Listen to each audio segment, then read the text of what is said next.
तो मेरे को पता है कि मैं बहुत महीनों बाद आ रहा हूँ, पर इसका भी रीजन था बिकॉज ऑफ माई स्टडीज। और अब हम वापस नई से खुद अपनी नई ब्रांड न्यू स्टडीज की वीडियो बनाया करेंगे। सो आज हम पढ़ने जा रहे हैं साइंस का chapter natural disasters. Natural disasters क्या होते हैं? जैसे कि बाढ़ आना हिंदी में, और ऐसे ही बहुत सारे जो टेरिबल इवेंट्स होते हैं ह्यूमन लाइफ में, ह्यूमन की हिस्ट्री में, उनको हम नेचुरल डिजास्टर्स कहते हैं। नेचुरल डिजास्टर्स क्यों आते हैं? जब क्लाइमेट चेंज होता है, जैसे कि अर्थ पे कोई क्लाइमेट चेंज हो गया, बहुत सारी रेन आ गई तो उससे फ्लड्स हो जाएगा।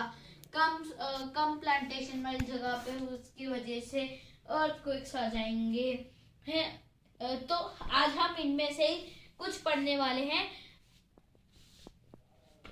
हाँ, तो इनमें से आज हम पढ़ने वाले हैं। ये बहुत सारे टाइप के होते हैं, जैसे कि फ्लड, अर्थक्वेक, एक्सेट्रा।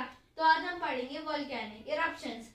हाँ, वोल्केनोस तो आपको तो सब पता होगा कि वोल्केनोस क्या होते हैं। आपने देखा होगा कि वोल्केनो तो ऐसे ही फट जाते हैं, पर आपको पता है कि वो कैसे होते हैं? वो ओपनिंग्स होते हैं जो अर्थ सरफेस पे, जब मेंटल में ज्यादा ही मोल्टन रॉक्स हो जाते हैं तो फिर वो अर्थ क्रस्ट पे बिकॉज ऑफ एक्सट्रीम प्रेशर वो अर्थ क्रस्ट को ब्रेक करके वो ऊपर आते हैं, जिसको हम वोल्केनो कहते हैं। और वोल्केनो मैग्मा और मोल्टन रॉक से कंसिस्ट होते हैं। The magma is stored in the interior of a volcano in the magma chamber. जो वोल्केनो होता है उसके लिए कोई स्टोरेज साइट तो चाहिए होगी, इसलिए वो मैग्मा चेम्बर में स्टोर होता है, जहाँ पे सारा मैग्मा रहता है जो मेंटल से आता है। अब हम पढ़ेंगे उनका इरप्शन कैसे होता है। जैसे कि वोल्केनोस हर टाइम इरप्ट नहीं होते रहते, तो इनकी तीन वो होती हैं, एक्टिव वोल्केनो, डोरमेंट वोल्केनो और एक्सटिंक्ट वोल्केनो। इसका हम ब्रीफ नेक्स्ट सेशन में पढ़ेंगे, पर आज हम पढ़ते हैं वो इरप्ट कैसे होते हैं। वोल्केनो कभी भी इरप्ट हो सकते हैं, इसलिए हमको उनसे दूर रहना चाहिए और सेफ्टी भी रहनी चाहिए, क्योंकि उनसे हमको उससे हम डाई भी हो सकते हैं और हमको बहुत इंजरीज भी आ सकती हैं। जो मैग्मा होता है उसको कोई जगह चाहिए होती है निकलने के लिए, इसलिए जो वोल्केनो की टॉप पर एक स्मॉल सा ओपनिंग होता है जिसको हम कहते हैं वेंट, जहाँ से मैग्मा एक्सक्रीट आउट होता है।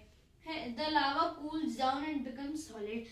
जब वो एयर के कांटेक्ट में आता है और कोल्ड टेम्परेचर की वजह से वो लावा कोल्ड रॉक्स में वो हो जाता है कन्वर्ट, इसलिए क्योंकि जब भी लावा बाहर आता है और सरफेस पे, इसलिए वो ब्लैक रॉक बन जाता है और black soil. The volcanoes mountain has a hollow crater space at the top. The volcano के टॉप पर एक हॉलो जो स्पेस होता है, मैंने कहा उसको हम क्रेटर कहते हैं। वो एक क्रेटर शेप का होता है, इसलिए उसको क्रेटर कहते हैं। ऐसे ही ये था। तो मेरे को पता होगा आपके दिमाग में क्वेश्चन आ रहा होगा कि क्रेटर शेप क्या होती है। तो क्रेटर शेप एक सर्कल जैसी शेप होती है जहाँ से मैग्मा वो एक्सक्रीट होता है। अब इनकी जैसे तो वोल्केनोस की अलग अलग वो हैं कि वो कब के ड्यूरेशन पे होते हैं, इरप्ट होते हैं, ऐसे इनकी कास्ट भी है। जैसे अब है shield volcano. Shield volcano are the volcanoes that erupt slowly, जो धीरे धीरे मैग्मा एक्सक्रीट करते हैं और वो ज्यादा गैसेस भी एक्सक्रीट आउट नहीं करते, उनको कहते हैं हम शील्ड वोल्केनो। और शील्ड वोल्केनो की लेयर्स ऐसे बहुत बहुत सारी होती हैं और बहुत थिक तक होती हैं, और वो बहुत ब्रॉड होता है, लेंथ कम होती है उसकी।